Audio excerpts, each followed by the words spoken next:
Ito ang GMA Regional TV News. Mainit na balita mula sa Luzon, hatid ng GMA Regional TV. 5 ang sugatan matapos sumabog ang isang iligal na paggawaan ng mga paputok sa Dagupan, Pangasinan. Chris, kamusta yung mga biktima? Connie, isa sa kanila ang kritikal habang ang iba ay nagpapagaling na. Sa video nakuha ng ilang netizen, kita ang makapal na usok mula sa sumabog na iligal na paggawaan ng mga paputok sa Barangay Tabang. Sa lakas ng pagsabog, 4 na bahay sa paligid ang nagtamo ng pinsala. Ayon sa pulisya, nag-testing sa pabrika ng matamaan ng baga ng apoy ang nakakalat na black powder. Napagalamang walang permit ang paggawaan. Sinusubukan pang makuna ng pahayag ang may-ari ng iligal na paggawaan ng mga paputok. Nagpapatuloy ang investigasyon. Ito ang GMA Regional TV News. Mainit na balita mula sa Visayas at Mindanao, hatid ng GMA Regional TV. Natagpo ang patay sa loob ng kanyang sasakyan ng isang lalaki sa Hasaan, Misamis Oriental. Sarah, ano nangyari sa kanya? Rafi, nakitaan ng saksak sa leeg at dibdib ang 54 anyos na biktima. Batay sa investigasyon, Biyernes ng gabi nang huling makita ang lalaki na bumili ng alak sa Hingoog City. Kinabukasan na siya natagpo ang patay sa loob ng kanyang van sa Hasaan. Ayon sa pulisya, wala roon ang kanyang mga personal na gamit tulad ng cellphone, pera at bag. Kaya posible raw na pagnanakaw ang motibo sa krimen. Naniniwala mga pulis na patay na ang biktima bago iwan ang sasakyan sa lugar kung saan ito natagpuan.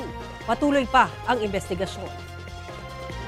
Sa Talisay, Cebu, patay ang isang lalaki dahil sa leptospirosis kasunod ng pagbaha roon sa kasagsagan ng Bagyong Tino. Kwento ng kanyang kasintahan, lumusong sa baha ang 27 anyos na lalaki sa kasagsagan ng bagyo. Nilagnat daw siya noong November 13 at dinala sa ospital. Kalaunay, lalo pang lumala ang kanyang kondisyon at inilipat sa ibang ospital. Binawian siya ng buhay nitong November 16. Batay sa datos ng Provincial Health Office, 23 ang kaso ng leptospirosis sa buong Cebu Province sa loob ng 2 linggo, kasunod ng pananalasa ng Bagyong Tino. Dati nang paalala ng DOH, basta't lumusong sa baha, may sugat man o wala, hugasan agad ang katawan ng tubig at sabon. Bantayan kung magkakaroon ng sintomas ng leptospirosis tulad ng lagnat, pananakit ng ulo o ng katawan at iba pa. Uminom ng gamot kontra leptospirosis. Batay sa ibibigay na reseta ng doktor, kumusulta rin sa doktor o health center. Ito ang GMA Regional TV News.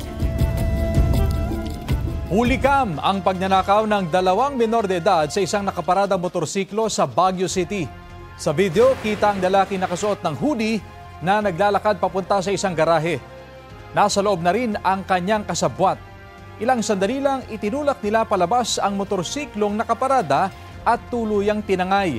Ayon sa may-ari ng paupahang bahay, pagmamay-ari ng isa sa mga tenant ang motorsiklo. Natunto ng 2 menor de edad at nahuli ang isa sa kanila. Nakatakas ang isa pa. Walang pahayag ang nahuling menor de edad. Nabawi ang motorsiklo. Hindi na nagsampa ng kaso ang may-ari nito laban sa mga menor de edad. Patay ang isang grade 10 student matapos mabangga ang sinasakyan niyang SUV sa Hinigaran, Negros Occidental.